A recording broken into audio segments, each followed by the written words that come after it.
All right, time now for The Lid. Joining me tonight, Ozzy Pabro, reporter at Politico New York, Heat Street political editor and senior fellow at the Independent Women's Forum, Jillian Melchior, and executive director of the New York State Democratic Party, Basil Smikle Jr. Let's start on the state of the Republican Party, the state of Trump's campaign as this pivot, if it even is a pivot, I don't know. A lot to talk about there. But Jillian, we did this at the top of the show. Here's what I'm wondering.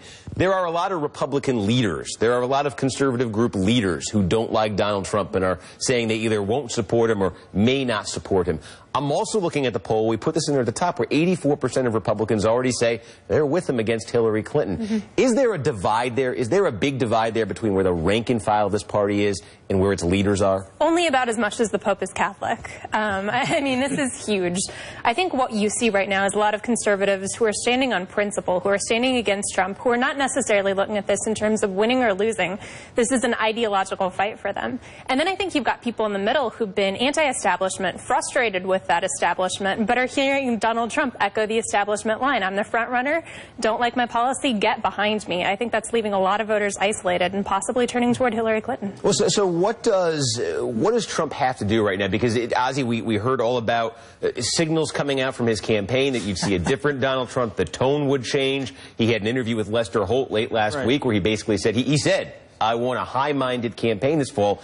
He spent the weekend talking about Bill Clinton, Monica Lewinsky, affairs, all of this stuff, and trying to connect it to Hillary Clinton. For him, that is high-minded, right? And also, part of the Trump brand has always been to fight the establishment. So if he gets support from Paul Ryan too early, what happens to his brand? If people start falling in line too quickly, what happens to Donald Trump, the outsider? So part of this is actually very good politics for him. Now, the Republicans who are now denouncing him, well, they were happy to let him say things about Muslims, Mexicans, and women when they all thought his... I don't think a lot of them were, though. I mean, if you saw within the Republican Party, within the conservative movement, there was enormous debate within religious freedom circles. There was a lot of upset about There were opportunities for the candidates standing on the stage to attack him, and he didn't. Well, Ted Cruz comes to mind most notably there. Right. Yeah. So they were all playing the game that this guy can say these things, he'll fade away, and his supporters, who like what he's saying, will gravitate towards me, and I'll sort of placate them with some other kind of politics. And it got out of hand. Well, one theory, Basil, about why Trump is doing what he's doing right now, specifically bringing up the stuff from the 90s, bringing up Bill Clinton, other women, all this stuff,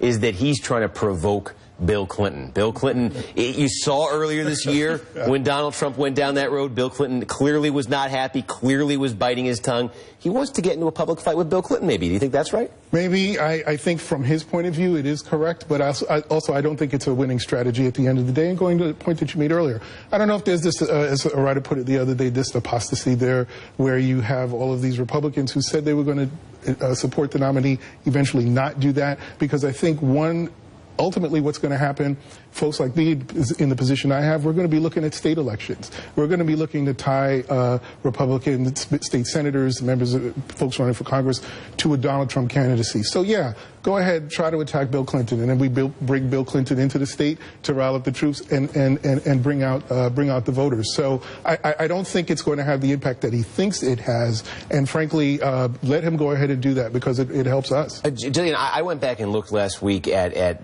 where this race started on the Republican side a year ago when Donald Trump got in. I think a lot of people forget this, but he was at 1%. We remember they had the 10 spots on the debate stage, and he'd put the little characters. He wasn't going to be one of the 10 when he first got in this race, and there was a lot of hostility among Republican voters to Donald Trump. Now, he won them over, got the nomination. We're seeing a lot of hostility now among voters outside the Republican Party.